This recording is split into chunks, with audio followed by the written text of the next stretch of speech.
So we have our books here. We got a hot cup of coffee brewed. Let's talk books.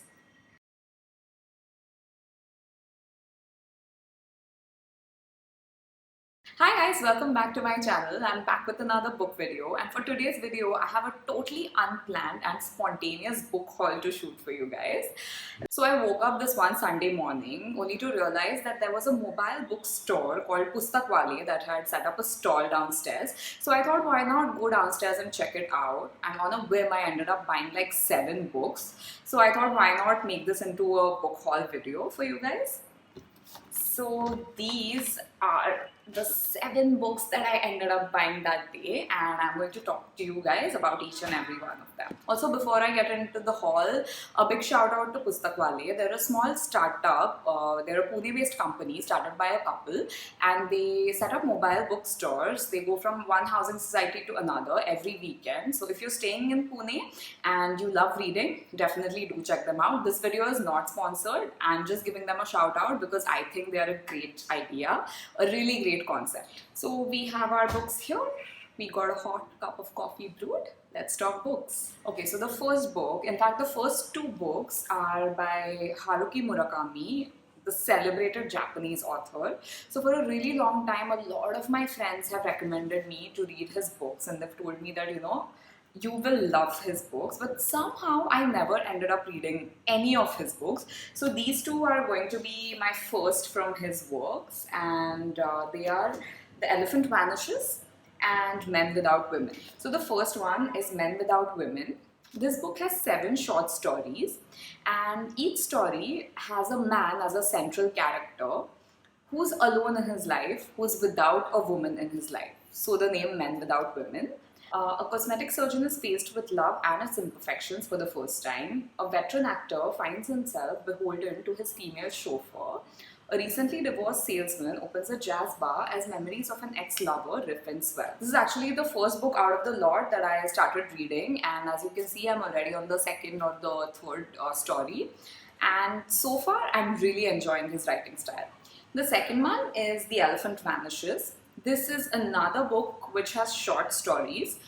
The single binding element in all these short stories are that all of them are weird or bizarre in some way or the other. When a man's favorite elephant vanishes, the balance of his whole life is subtly upset. A woman finds she is irresistible to a small green monster that burrows through her front garden. An insomniac wife wakes up in a twilight world of semi-consciousness in which anything seems possible, even death. So I'm really excited because these stories seem to be kind of twisted in a weird way, so I think they're going to be pretty amazing. The third book is Light on Yoga by BKS Iyengar. I have been a student of the Iyengar School of Yoga for more than 3 years now. I regularly practice yoga, and even if you're a beginner or an instructor, I feel like this book is like a classic guide on yoga for each and every one of you. It has an introduction to the philosophy and practice of yoga, and it has detailed descriptions of more than 200 yoga postures.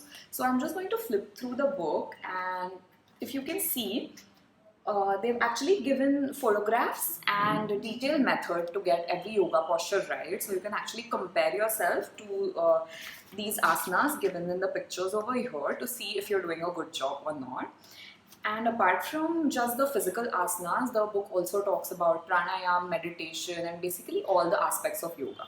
The fourth book is Death by Sadhguru. Now, Jaggi Vasudev, or Sadhguru, is an Indian yoga teacher, philosopher, author.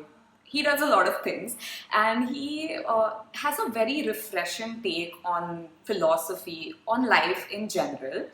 I love to listen to him speak. He has podcasts on Spotify. He has a channel on YouTube, so you can basically just Google him and listen to him speak.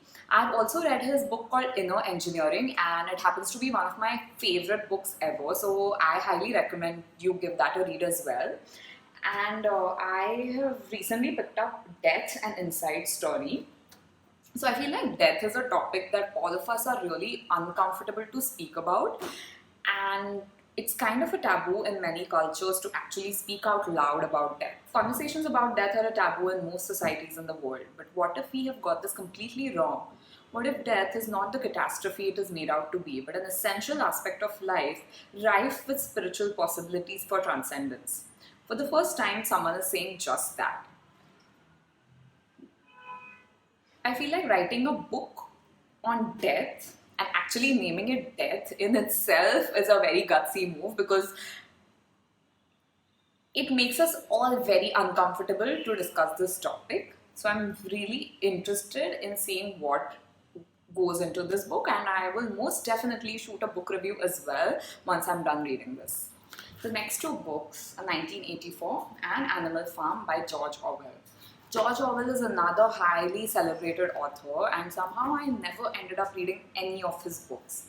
1984 in particular has been highly recommended to me by so many people. 1984 paints a picture of the modern dystopian world. Orwell penned this novel at a critical time in history when a rise in totalitarian states had culminated in World War II. This was the time of Hitler, Stalin and Mussolini.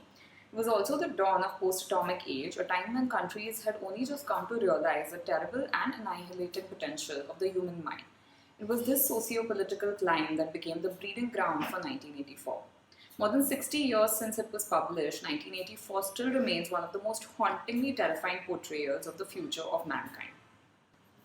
An Animal Farm, when the oppressed animals of Manor Farm defeat their master, Mr. Jones, and take over the farm for themselves, they envisage it to be the beginning of independence and abundance. However, a devious and heartless elite among the animals starts to take control, and the other animals find themselves helplessly trapped as another gradually replaces one form of dictatorship. Totalitarian regime, power, corruption.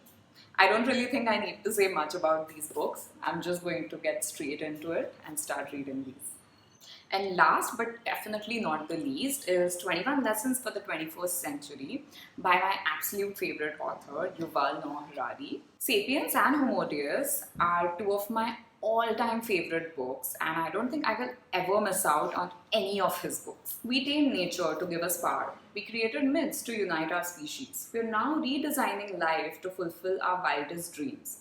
But do we know ourselves anymore? Or will our inventions make us irrelevant?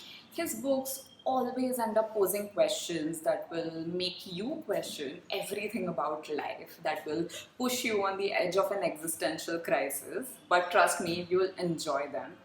They will be exhilarating just to read, and they'll make you think so much. I'm also planning to shoot a review of all three of his books, Sapiens, Homo Deus and 21 Lessons for the 21st Century. So let me know if you're also interested in watching that. So that's it, guys. These were the 7 books that I picked up in my latest book haul. I'm going to go right in and start reading these. And I'll even shoot a few reviews on those which I really love. If you have any requests, or if you have read any of these books and want to share your thoughts, you're most welcome. Please leave a comment below, and I would love to discuss these with you guys further. I really hope you enjoyed this video, and I'll see you in the next one. Until then, happy reading.